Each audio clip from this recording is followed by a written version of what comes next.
Hello there, everyone. My name is Mike Ivancy. I'm Director of Growth and Partnerships for C-Note. We're excited to have you joining us today for this webinar focused on the climate crisis and how local action, specifically through CDFIs, is addressing that issue. I have Yulia Tarasova, co-founder and COO of C-Note, with me here. But first, I'm going to go through and introduce the webinar briefly and give you a brief overview of the technology we're using today and how you all can get involved. You should notice there's a chat area. If you have technical issues or there's something that comes up, feel free to write there. Also, there's a questions tab where you can write questions and then other participants can upvote those questions. So I'll try and moderate this and go through both to look for questions, but feel free to ask any questions that you have that they come up for the webinar. We've reserved some time for Yulia, Jen, and Liz to answer questions at the end. So really love to have you all engaged in asking questions. So now I'm going to go into a brief overview of what we're going to cover today and who's going to do that. So as mentioned, we have Yulia from C-Note. She's going to be presenting to you all about the investor demand around these climate change issues, the trends she's seeing, and how community finance, specifically CDFIs, really are well fit to take advantage of this opportunity and really meet investor demand. And it's kind of a beautiful confluence of events here where you have community lenders that really need capital, investors that have goals and mission-aligned targets that match up nicely with those CDFI goals. Yulia, I'm not going to read her bio, but she has experience building innovative financial products across multiple continents. And she truly is on a mission to prove that financial innovation and smart investment can change the world. So excited to hear from her. After Yulia, we have Jen from Main Street Launch, a CDFI here in Oakland. She's personally doing a lot of great work around the climate crisis and as it relates to CDFIs. She'll be talking to you about the work she's doing with the CDFI Climate Crisis Group to basically build a community around this issue and mobilize change. Should be really helpful and educational for those on the CDFI side or community investment side that really want to get involved or understand more about discrete actions they can take. Speaking of discrete actions, Liz is from CEI. She's their head of communications, but Liz is really going to be talking to you all about how CEI, the main-based CDFI, has really done climate initiative work already. For CDFIs looking to get involved, this is a great proof of concept of the work that you can do, and really excited to see concrete examples, because I know both on the investor and CDFI side, people sometimes wonder, what actually can I do to get involved? And Liz is going to do a great job of answering that question for all of you. And so just a quick reminder, please ask questions and get involved. I may send some polls out during this webinar as well to ask you all questions and kind of spur engagement, but we will reserve time for questions at the end. So don't worry if we don't answer your question mid-webinar, we will get to it, I promise. And with that said, I'm going to turn it over to Yulia, and then I'll control the slides for you, Yulia. Awesome. Thank you so much, Mike. And first of all, I have to apologize for my voice and for a background. I'm actually taking this webinar from the airport because I unfortunately got stuck on the way back home. But thank you so much for being here, and we'll definitely, super excited to present this topic, because as you can probably imagine, it's been a very hot topic, in the world, and it's definitely in the financial markets world. I think no one would doubt that the climate change is one of the biggest threats to humanity. When you think about the cleanness of air, the water supply, the food deserts, the fact that because of all the natural disasters that we've experienced over the last couple of years, there's been so many families displaced, and literally just last year, 60% of displaced were due to some sort of natural disaster. So it's about 50K every single day, and people have to leave their homes because they experience some sort of natural disaster in their livelihood. When you really think about kind of like the bigger picture, the bigger impact on climate, the warming effect of climate change could cause a 23% drop in global income by 2100. So pretty much like in a century, you're going to see like losing a quarter of a global income around the world. The when you really think about who is going to be really affected by the climate change, like I think it's really good to remember that primarily is going to be affected people that are already disadvantaged. So there's been a lot of studies shown that people that already live in very unfortunate conditions, they're going to be affected by impact of climate change even more. Again, thinking about displacement, thinking about food desert, thinking about like clean of water and clean of air, cleanness of air and cleanness of water. And so, what is actually that? What it actually means for the financial markets? Well, when you survey people who own assets and who manage assets, about on average 70%, they view climate change as a material risk or opportunity across their entire portfolio. And there's actually a couple of ways you can really think about, taking advantage of that opportunity or really, mitigate the risk. Overall, right now, already 3 trillion out of 12 trillion in assets that are managed with some sort of, SRI lenses in mind. I invested in different causes or in different projects that have climate change in mind, and so it's already a quarter of all the SRI assets I invested with climate change as a focus, as a lens. And as you probably know, there's a couple of ways you can do that, right? When you think about climate change, and if you care about it, you can either divest, right? So you can say, hey, I'm not going to invest in fossil fuel, or you can actually invest. So you can invest in clean energy. This is kind of like a very simple example. Well, interestingly enough, there's been a lot of studies done, and also quotes by very famous people suggesting that probably divesting might not be the most effective strategy of impacting what's happening in the world of the climate change.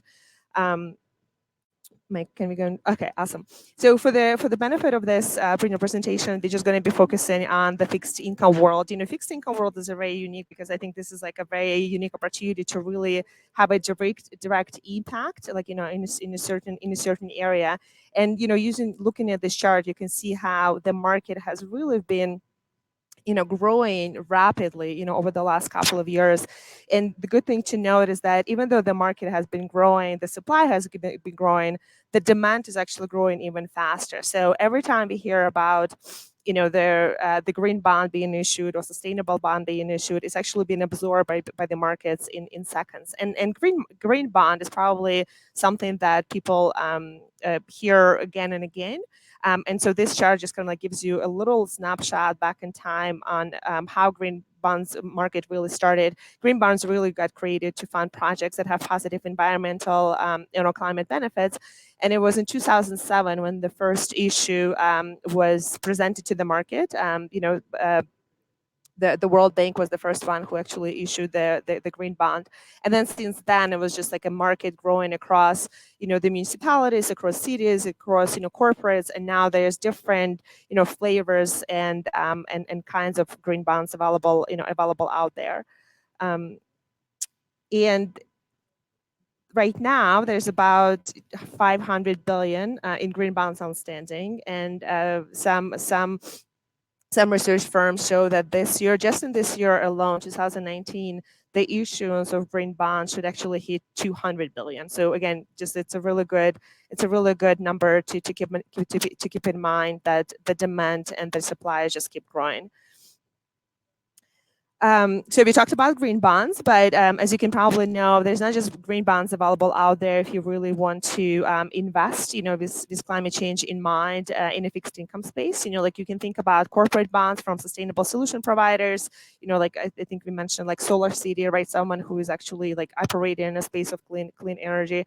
There's green mortgage-backed securities. There's sustainable development bonds. There's impact asset-backed securities. There's even something called Blue Bond that was just issued last year in October 2018 by the Republic of Seychelles.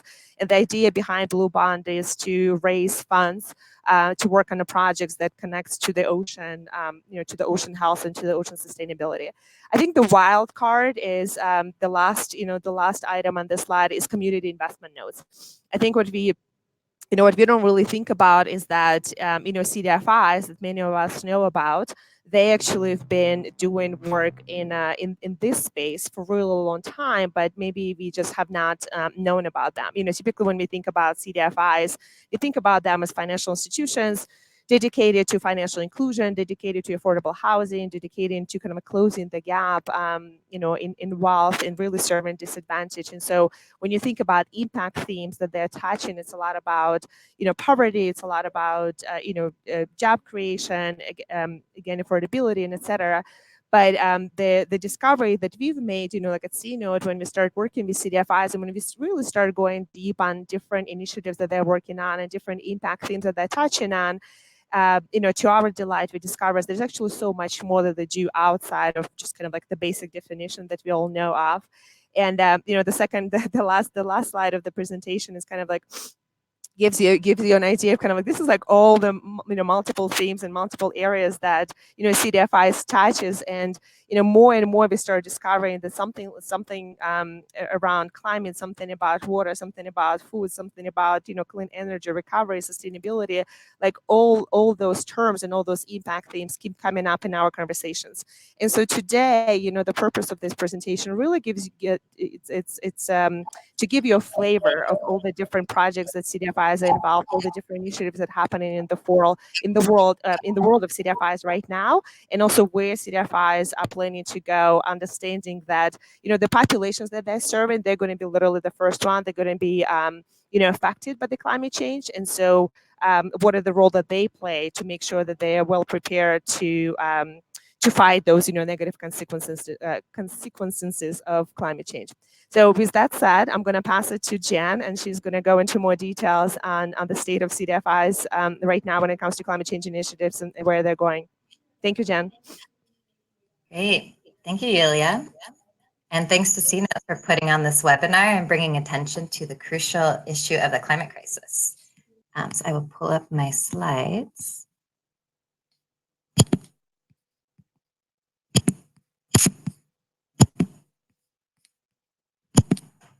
All right, thank you. As Yulia's slides demonstrate, the climate crisis is demanding we transform all aspects of our society into one that is sustainable, circular, renewable, and equitable. There are over 1,000 community development financial institutions known as CDFIs across the country, and these mission-oriented organizations are a natural fit to lead in financing the solutions of our societal needs. And I'm going to list a few of the reasons why. All right, the CDFI industry has decades of experience financing sustainable and equitable communities. And we have CDFIs who are focused specifically on climate-oriented products and services, so we can scale those solutions. The CDFI industry focuses on meeting the needs of low to moderate income communities. And these communities, as Yulia mentioned, are among the first affected by the climate crisis and have the least resources to prepare and to recover. CDFIs have decades of experience working with diverse and under-resourced communities, so they can be champions of equitable climate solutions. CDFIs also have the ability to adapt to the changing needs of communities, and the climate crisis is going to require rapid adaptation. Our industry focuses on filling the gaps in access to affordable financing, and climate solutions will require a lot of affordable capital in order to reach all communities. And finally, CDFIs work successfully at the intersection of community and public, private, and nonprofit sectors. So we have a natural ability to plug in, build partnerships, and respond to needs. So the CDFI working group on the climate crisis, it's recently kicked off with the goal to build on the expertise, the thought leadership, and existing solutions within the industry and scale solutions nationwide. While much work on resilience and sustainability has already been happening at CDFIs, like by CEI, who you'll hear from next, the working group is working towards resilience and sustainability to be incorporated throughout the everyday work of our industry nationwide, which consists of over 1,000 CDFIs. This will require capital to fund solutions and scale them. So bringing in more funders and investors who can provide affordable patient capital is one area of our focus group. And also the working group will focus on filling the gaps in access to affordable capital needed to build resilient and sustainable communities throughout the country and keep the pulse on the changing needs of the communities we're serving. And lastly, we'll also plug into local ecosystems to develop partnerships and help to finance equitable climate solutions.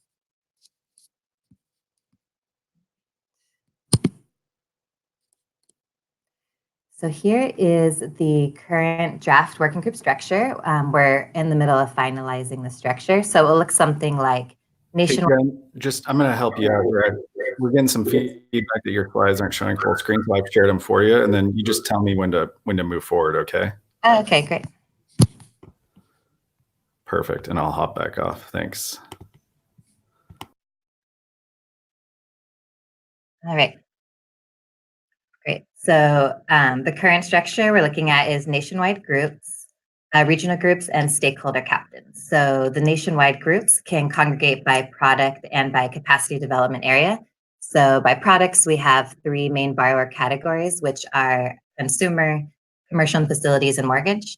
And these products can cover a variety of focuses such as energy efficiency, renewables, disaster relief and recovery, mitigation, technical assistance, and advising, underwriting, carbon accounting, just to name a few.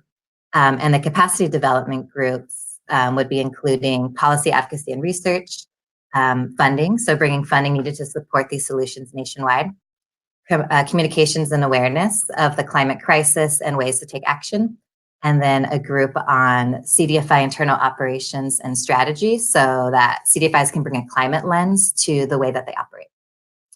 Regional groups would be an opportunity to plug into local resiliency plans to research and utilize state, city, and utility incentive programs to develop partnerships, to learn from other resiliency leaders who are on the ground in the communities and engage with diverse communities, and immerse in local ecosystems working on equitable climate solutions. And lastly, stakeholder captains. These would be covering a variety of fields, such as the ones listed here. And it would be an opportunity to have all parts of the CDFI ecosystem partnering to more rapidly move this crucial issue forward.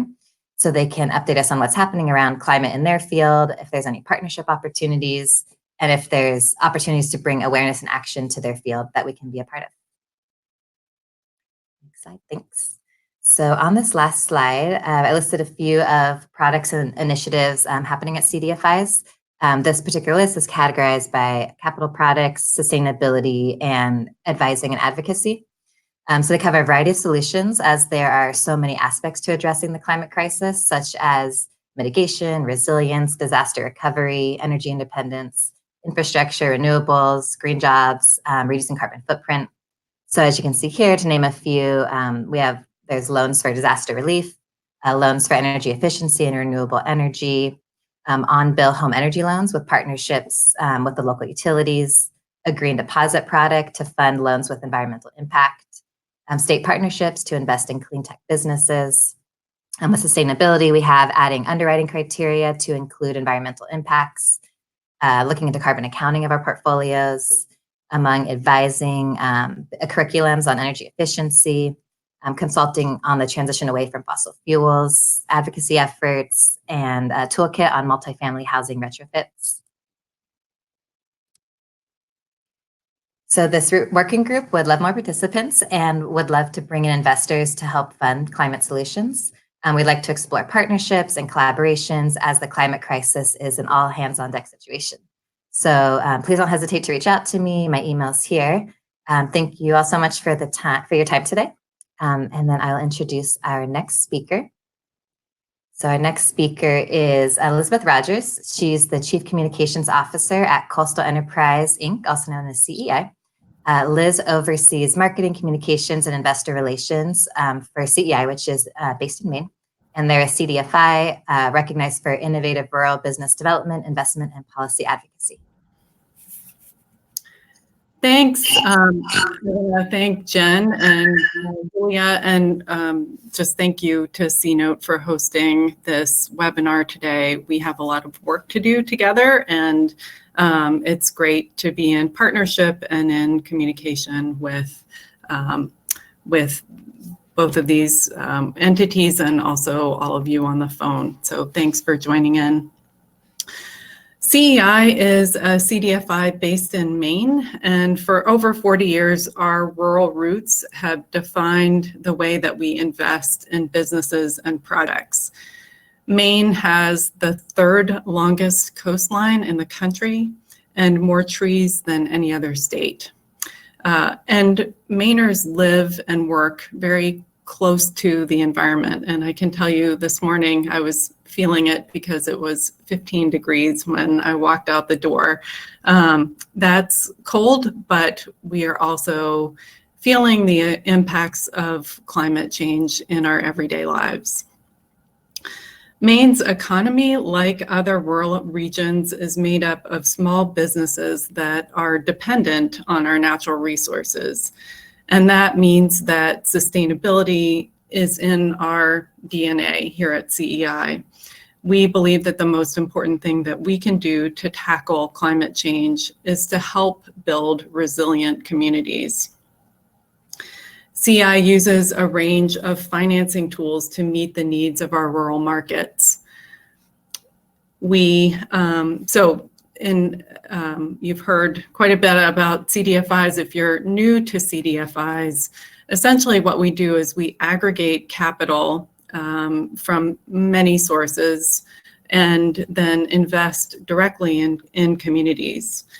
CEI uses a range of financing tools to meet the needs of our markets, and we annually deploy up to $80 million in microloans, loans, equity, and tax credit transactions in Maine and in rural regions throughout the United States. We are typically investing in businesses and projects that have not been able to access traditional financing, and we may be a first investor in.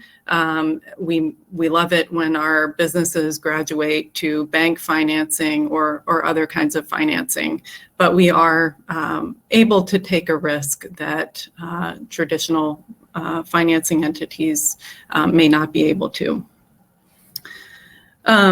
So rural regions also lack the kind of business support infrastructure that you find in urban and suburban areas. CEI fills that gap by providing extensive business advice and technical assistance in addition to financing. We also advocate for state and federal policies that help build an economy that works for everyone. And addressing climate change is a key part of our mission at CEI. It is, it's, as I said, part of our DNA, but very much something that we are engaged in talking about, working on a daily basis. We are one of 50 financial institutions worldwide that are committed to assessing and disclosing the GHG emissions of our portfolio using the methodology of the Partnership for Carbon Accounting Financials. And just to put that in perspective, our loan fund typically has about 400 businesses on an ongoing basis. It's about a $48 million loan portfolio. We also co-sponsored a report, and the link to the report is in the chat section in the contact box here. The report is called Advancing Clean Energy Investment in Northern New England, and we sponsored that with the Nature Conservancy chapters of Maine, New Hampshire, and Vermont, and the Vermont Energy Investment Corporation. And the report identifies the investment needed in our region to meet the goals of the Paris Accord.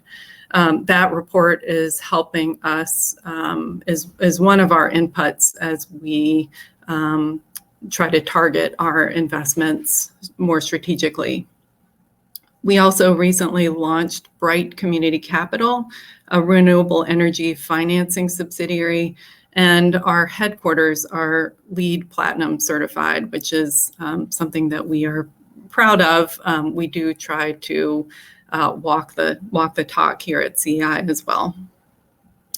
Our rural communities have a unique role to play in climate conversations because they are so dependent on the environment.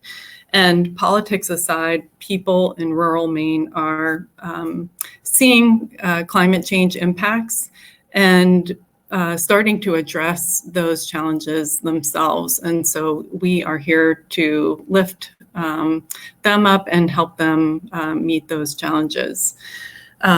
Another thing that CEI did is that we spent the past 5 years on a research project with an Oakland-based social science research firm named Goodwin Simon and a group called the Maine Climate Table, researching how Mainers think and talk about climate change. And some of our primary takeaways were that Mainers are struggling in our economy. And while generous by nature, Mainers don't feel like they have a lot left over to give back.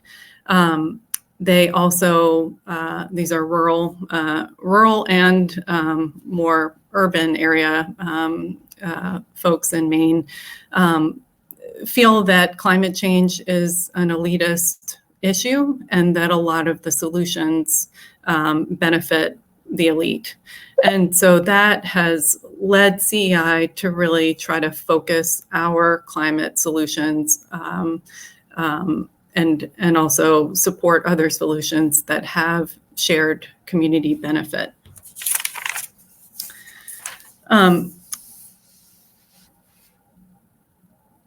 Maine is also experiencing a new political reality. We spent the last eight years with a governor who did not believe in climate change and actively opposed renewable energy expansion.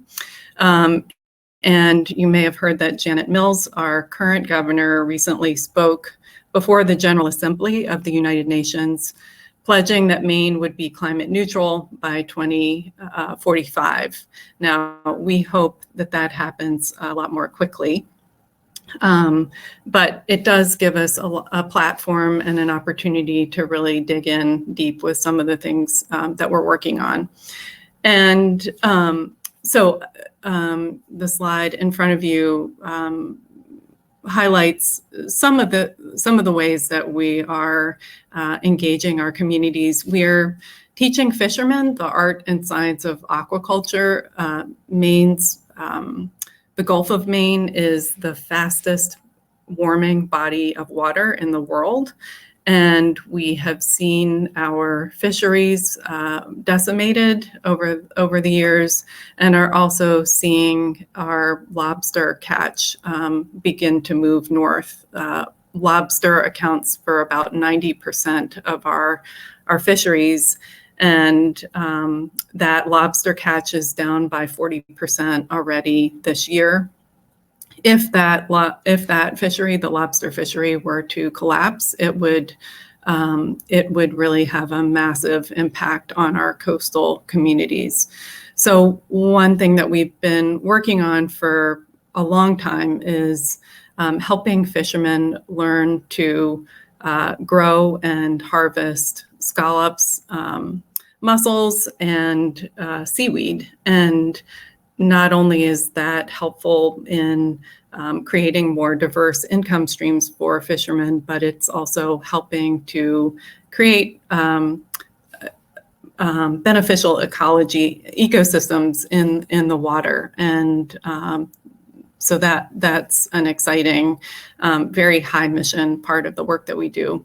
We're also strengthening the rural food economy, focusing on production, processing, manufacturing, and market access, believing that strong local food systems are an important part of community resilience. We finance municipal solar arrays. We've been investing in R&D for energy independence and distributed capacity. And we speak up for policies that benefit the environment and create good jobs. Next slide. So I just wanted to tell you a few stories next, and then we can go to Q&A. In front of you, you see some pictures of businesses and projects that we financed. Pika Energy is a wonderful company started by a guy here in Maine who's now probably in his 40s, and he grew up without electricity, was a really smart guy, ended up at MIT, and started this company, Pika Energy, which focuses on wind and solar storage capacity for homes. It was recently bought out by an out-of-state firm, so it's been very successful. But the jobs and the company are still in Maine, and so he's not only created this wonderful company, but is also a great employer here in the state of Maine. Goranson Farm is a multi-generation organic farm, and we help them to put up a solar array. They're concerned about cost for future generations, and this solar array is offsetting 90% of their electricity bill. And Goranson Farm is one of multiple family farms that we have helped to go solar. Maine Grains is another amazing company in Skowhegan, Maine, a rural community.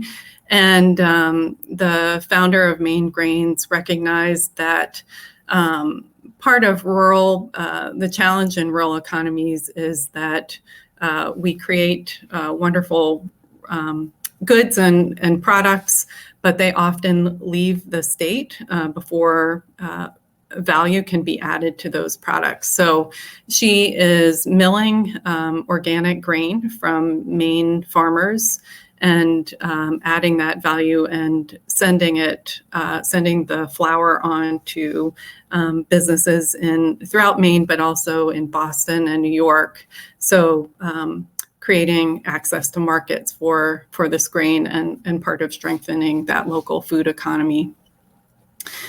The Kennebec Sanitary District is one of our favorite deals because it's something that I think not a lot of people think about. This is a solar array for a water treatment facility. It turns out that water treatment facilities are high energy users, and we have financed municipal solar arrays for fire stations, schools, municipal buildings, and now 2 water treatment facilities. So this is one of them.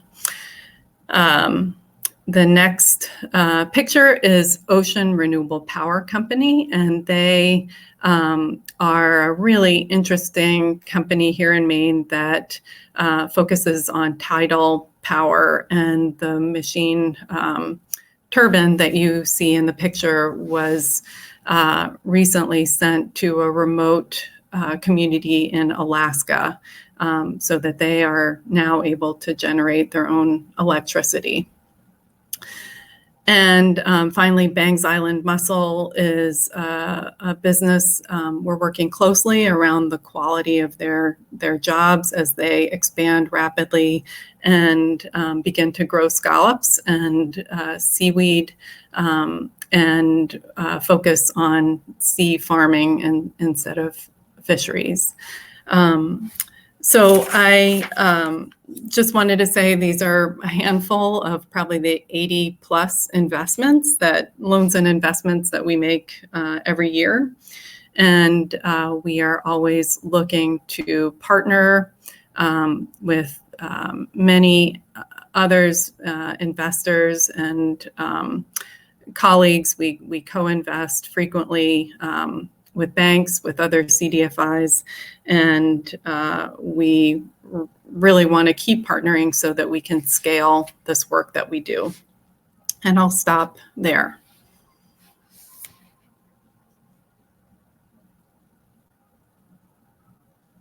All right. Thanks, Liz. I'm going to invite Jen back on, and then We're going to do some Q&A, and I think I'll invite Yulia as well, but she may be actually about to take off. For those of you that missed it, her flight got canceled last night, and she's been stuck in the Denver airport. So I'll see if she's available, but maybe we can kick off with a question first while I invite her. So Dolores asked a question. She said that for investors that are focused on environmental issues, what tools are there to demonstrate CDFI investments can be categorized as a green investment? And so for Liz and Jen, I think I have an idea how to answer this, but I'd love to know from your perspective, how do you communicate that data or capture that data or share that with your investors or partners? I can answer first. So every loan that we make goes through a mission screen, and that is both environmental and social.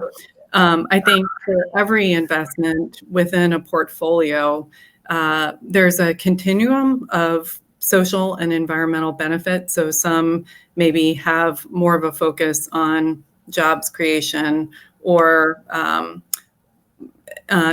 impact in a low to moderate income community. Maybe the borrowers are women or immigrants. And so maybe those are more on the side of social. And then I just provided a lot of examples of what we would categorize as green. We are absolutely not investing in companies that are harmful to the environment.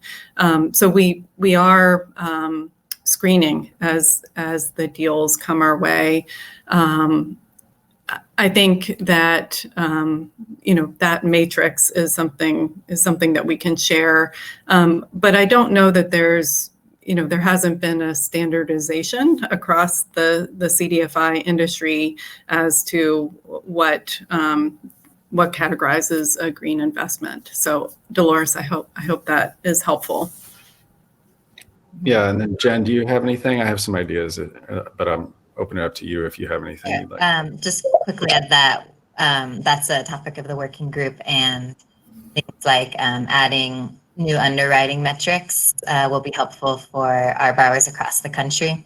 And the carbon counting efforts will also help. Some even had an idea to have a green badge certification for CDFIs in the next few years. And so we have to come up with what would that look like? What would qualify someone as a CDFI with a green badge? Development of metrics will be important. And so working group focused on metrics and underwriting is definitely on our plan. Gotcha. And then I think at the core of Dolores's question is kind of, how do I know I'm investing in is actually kind of what is promised, right? And I think from our perspective, CDFIs are doing amazing work, but we have kind of a two-part diligence process. So we look at CDFIs financially and then also for impact, and we screen them and they self-report on kind of the initiatives they're targeting, and then we confirm that through our financial and impact due diligence as well, and try and connect discreetly, this is a CDFI that specializes or focuses on these few areas, and matching that with investor demand. But I think to Jen's point, I believe, this is kind of a nascent thing as far as standardizing CDFI impact reporting. And I have to imagine Liz has the experience potentially where some investors may want to see certain metrics depending on, who's involved in the deal. And maybe some of this is done on a case-by-case basis because it's still kind of an early practice. One question I had for both of you is, say I'm a CDFI looking to get involved in climate change issues. Do you have any advice for those kind of folks? So we talked a little bit about the investor side, but how about the CDFI side? Like, I'm interested in spinning up a practice, and I think this drives in large part at Jen's work. Like, what do I need to do to take that first step? Is it just dive in? Are there best practices? What resources or where can I go to learn more? Again, so again, I think this is a new, so there are some CDFIs like CEI who have been working to invest in businesses that are dependent on natural resources. And so the environment is a core part of our work. For the CDFI industry as a whole, climate and the environment are across the industry, this is somewhat of a newer issue. And that said, our belief is that investing for social equity and community resilience ultimately is very beneficial to addressing climate change. So I think one thing that we are, as an industry, are needing to do is to step back and define this for define community resilience and understand what the CDFIs are, what CDFIs are already doing that maybe we just haven't thought about in terms of climate change before.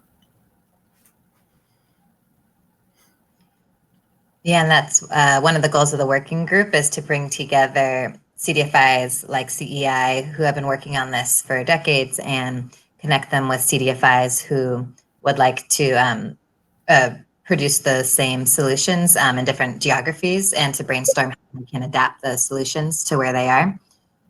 So to join the working group, feel free to email me, and we're having monthly calls on the second Tuesday of every month. And as you saw that draft committee structure, that includes different committees where you can join the type of borrower you have, you can join that committee.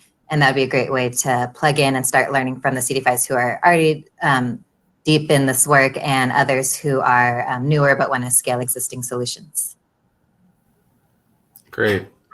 So Samuel asked kind of a related question, similar to Dolores's question, which is, what are you doing to track the impact of green investments? And I'm wondering, Liz, perhaps with some of the examples you shared, are there any specific KPIs maybe from some of those deals that you might be willing to share that were kind of measures for success for CEI and your partners? Yeah, so we are trying to track GHG emissions, particularly for the energy-related investments and the companies that are sort of creating goods and services that are beneficial to the environment. And as I mentioned, we have signed on to the Partnership for Carbon Accounting Financials. They have created a methodology that we are going to be using to assess the GHG emissions across our portfolio. And one of the goals that we have at CEI is try to better understand how we can move the businesses that we're financing and providing business advice to, how we can move them along a continuum towards more to being more green. And I think from business to business, that is going to look a little different. But can we be providing them with advice to help them become more energy efficient? Can we help them with renewable energy solutions? So I think we have many outstanding examples of deals that we have made that are green, and we're tracking what that looks like within that deal.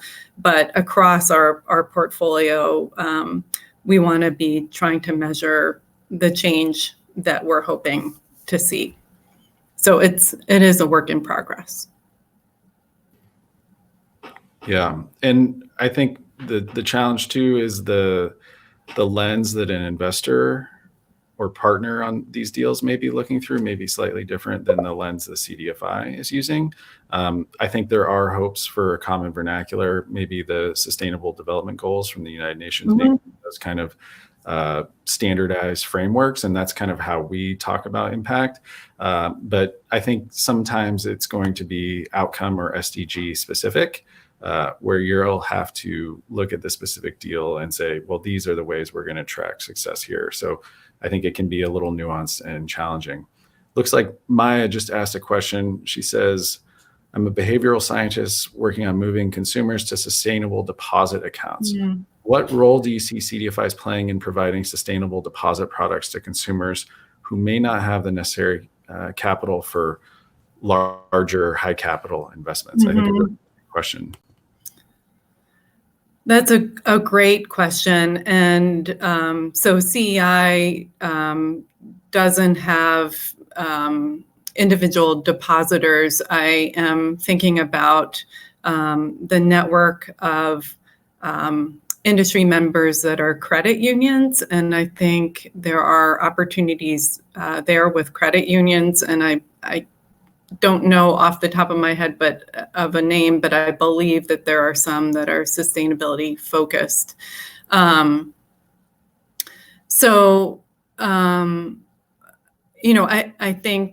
think I'd probably dive into looking at credit unions, especially for lower income consumers. Jen, do you have anything to add to that? No, just that we have some credit unions as part of the working group, and there's a big initiative in the credit union space to focus on resilience and sustainability. Yeah, and there's a massive opportunity there, I think, and some of this is maybe a little beyond the scope of this seminar, in the sense that driving that change can be real challenging. And I think one thing I noticed working with CDFIs is they do amazing work, but they're not always great at talking about the amazing work they're doing or bringing attention to themselves. So that's one of the reasons we're here today, to kind of highlight Liz and Jen and their organizations and the work that they're doing, because I don't think they get enough credit. And if more people knew, Maya, to your question, I think if more people knew, more people would look for ways to invest and support CDFI. So I guess maybe discreetly, I don't know if either of you have thoughts on ways someone could get involved with your CDFIs or help support them, if they wanted to take action after participating in this webinar. I'm actually prevented from talking about our investment opportunities. We follow Regulation B, 506B, which is a pretty, it means that we don't have to ensure that our investors are accredited legally, but we are prevented from solicitation. So I actually, I think people could get in touch with me directly, but I'm not able to talk about that, unfortunately. Yeah. I think since we have a close relationship with CNOTE, it would be valuable for the working group to provide CNOTE that information. So when CNOTE gets asked, because you guys are in touch with investors, we'll be able to, you'll have the list of organizations that can immediately take someone's deposits or investment around climate-oriented solutions. Great. Yeah, and then I guess one other thing I just wanted to share is the three presenters here. You'll have their email addresses. I shared the slides as well as they're up right now. So if you do have discrete questions or you want to reach out to these individuals directly, here are their email addresses. They'd love to hear from you, and however it is, whether you want to get involved or you just have some follow-up questions. With that said, I don't see any additional questions coming through at this point, but Liz and Jen, we have a few minutes if there's anything else you feel like you'd like to address, or we can wrap up early. I mean, I'll just say that I think while this has been part of CEI's DNA, there is an urgency to this work, and I appreciate the efforts of CNOTE and also the work that Jen is doing to help organize the CDFIs, because I think in thinking about how to have impact, I really love the think globally, act locally saying that is now decades old. But I think we can have local impact, but we need to team up to be able to connect the dots and scale that impact across the United States and across and around the world. So by joining this this webinar, you're actively involved, and I just wanted to say thanks, and would love to know more and love to know what you thought about the webinar. Yeah, and it's been very exciting to see the momentum that's been building for people wanting our industry and every sector to take action on the climate crisis. There's been international demand for action. Just within the first 2 weeks of starting this working group, we already have 120 people from across the country a part of it. And so the momentum's exciting. I think we're in the start of a really important phase for our industry to be leaders in the solution and replicate some solutions that CDFIs have already done across the country. So I'm excited and hope you'll reach out to join the working group or any partnership opportunities, any collaboration opportunities. I'm very interested. Yeah. Well, thank you to Liz and Jen and Yulia for taking the time to present. And thank you to everyone out there who's joined us for this webinar. We're hoping to dive a little deeper. This was kind of an introductory 101 of the topic, but I think in the future we'd like to explore it in more detail. But please reach out to our presenters or me. My email is mike@mycnote.com if you have ideas or suggestions for content or things we could have done better on this. And I wish you all a wonderful day. And with that, I'll wrap it up. So thank you all. Thank you.